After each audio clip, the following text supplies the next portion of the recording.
خەڵکی هەرێمی کوردستان لە وڵاتێکدا دەژین دەبێت هەمیشە نزا بکەن هیچ پێشهات و ڕووداوێکی نائاسایی نێتە ئاراوە بەو پێی نەبوونی ستراتیژ و ژێرخانی بەهێز وای کردووە لەگەڵ هەر ڕووداوێکدا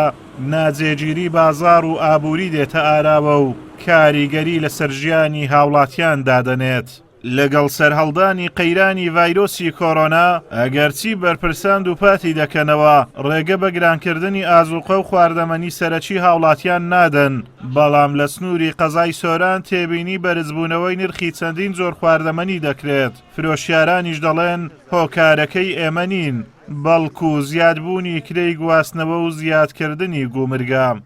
هەمووی سەبەبەکەوەیە کرێباروشتیوی زیاد بووە دوو بەرامبەریاتی سەرێ وەڵای پیوازەکە گرام بۆ چیری بە 1500 بە 2000 ئێوەچی دیکە پەتاتە بە 300 دینار بوو ئێستا بە 600 دیناریە بە دەرەجەیەکیش لەبەر دۆلارەکەی دۆلاریش تقریبا 125 بەسەرەوەیە جاران بە 120,000 بوو هەروەڕقەی 5,000 هاتیتە سەرێ ئەوەش تەسیرەکە لەسەر ئەو شتانە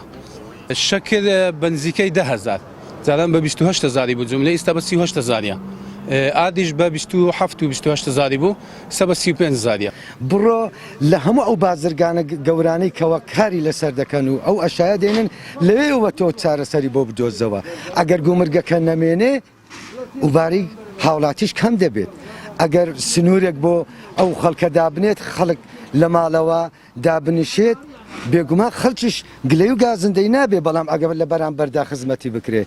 لای خۆیانەوە لێژنەی ئابووری سەربەقایمقامیەتی قەزای سۆران ڕای دەگەێنێت ئەوان بەردەوام چاودێری بازار دەکەن و هەوڵ دەدەن نرخەکان جێگیر بن هۆکاری گرانبوونی هەندێک کەلوپەلیش زیادبوونی گومرگ و زیادبوونی کرەیبارە بەهۆی کێشەی ڤایرۆسی کۆڕۆناوە کە هەندێک جار بەهۆی ڕێوشوێنە خۆپارێزیەکانەوە ئاستەنگ بۆ هاتوچۆ و جموجۆڵی بازرگانی دێتە ئاراوە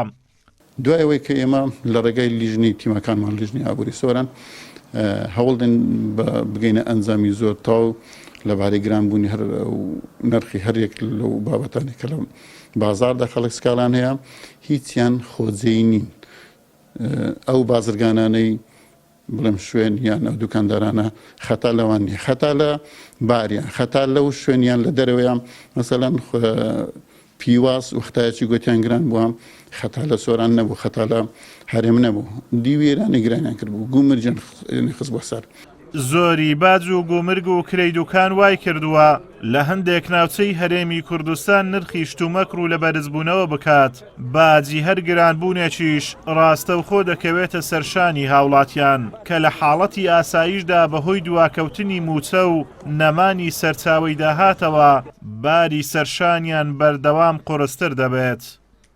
پێش بڵاوبوونەوەی ڤایرۆسی کۆڕۆنا چیلۆی پیواز بە 500 دینار بوو بەڵام لە ئێستادا چیلۆی بە 1500 تا 2000 دینارە